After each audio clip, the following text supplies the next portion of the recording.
Всем доброе утро. Фронтера Б, 2003 год. Идет звук, неприятный звук.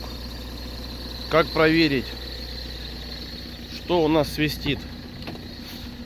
Все-таки какой-то из роликов, либо ремень приводной. Ситуация распространенная не только на фронтерах.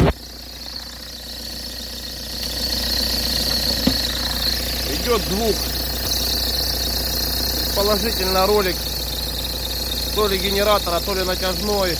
Но как это проверить? Берем любую жидкость, которая есть под рукой. Пусть то ли живчик, то ли кола, то ли водичка. В общем, что-нибудь мокрое, мокренькое. И попробуем его чуточек смазать, совсем чуть-чуть. Ну как-то так.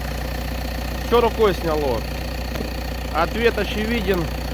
Ремень под замену. Такая же ситуация на Passat была и на многих остальных. Вообще в идеале, конечно, его смазывают чем-нибудь на основе силикона.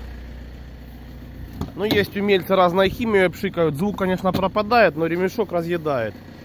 Поэтому в идеале что-то на основе силиконовой смазки прям на ремешок брызнули и забыли. На недельку, дня на 3. Ну, в моем случае полгода пробрызгал. Подошло время его поменять.